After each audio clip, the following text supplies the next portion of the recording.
শুরুই হয়ে দাও ওকে ভিডিও করতেছে হ্যাঁ ভিডিও করতে সেনকে তো লাইট মে দেখতেছি নতুন মানুষ তো তুই আরে না ভাই আমি নতুন মানুষ না তো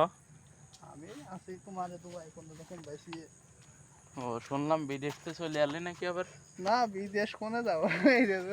এ শুরুই হয়ে গেছে যাই তো জমি করা সেদিনকে টিকিট কাটছিলি না না টিকিট কাটেনি তো তুমি আরে বিদেশ যাব না তাহলে কি 8 লাখ টাকা দিয়ে চাকরি হচ্ছে তো চাকরি বলে ঘুষ তাই ঘুষ তো সবাই জানে আর তুই কি করবি তুই তো না খালি আমি নিবি ঢাকা শুনেছি তুই ইডার কাজ শুনেছিস অন্য মানুষ তোর কাছে কিছু কইনি না তাহলে এবার কি করবি সে 8 লাখ টাকা দিয়ে একটা ব্যবসা কর দেশে নাকি না কোম্পানিতে ঢুকতেছি কোম্পানিতে ঢুকে গেছিস আমি কবে ঢুকবি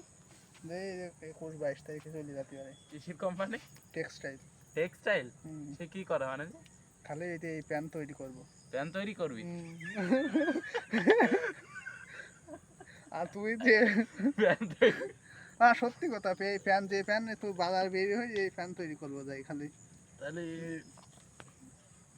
আমি ব্যবসা শুরু করে দিই তোর কাছ থেকে প্যান্টটা নিয়ে ব্যবসাটা শুরু হ্যাঁ করি নাকি? কর যে তো প্যান্ট লাগে আমার মিলিটটা আমি দিবান সমস্যা নেই